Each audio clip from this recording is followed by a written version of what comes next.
আমরা মোটামুটি 300 ফিটের ওভারব্রিজ কাঞ্চন ব্রিজ দিয়ে ক্রসিং করে এসে পড়েছি। এই মুহূর্তে জিন্দা পার্কের মোটামুটি 4-5 কিলোমিটার বাকি আছে, আহামরি রাস্তা বাকি নেই।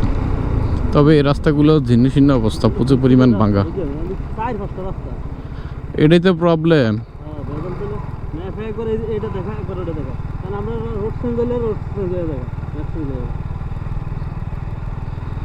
প্রচুর পরিমাণে ধুলাবালি রাস্তাটার মধ্যে, এতে করে চাক্কা স্কিড করার সম্ভাবনা থেকে যায়।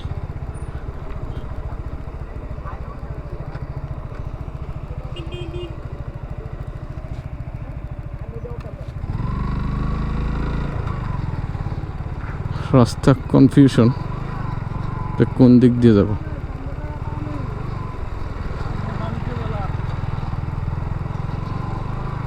আসলে রাস্তা দিয়ে এত পরিমাণে গাড়ি চলে, তবে মিনিমাম উচিত ছিল সরকার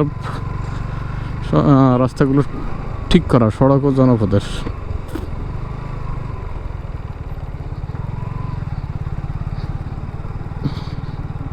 বালু হলো বাইকের প্রধান শত্রু। তার কারণ হলো এতে করে চাক্কা প্রচুর পরিমাণ স্কিড করার রিস্ক থেকে যায়। রাস্তা মেবি বামে না,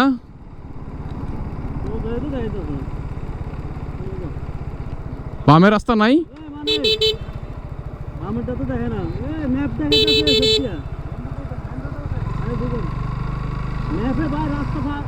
অভাব নাই, যেটা ঢুকি রাস্তা চেঞ্জ হয়ে যায়।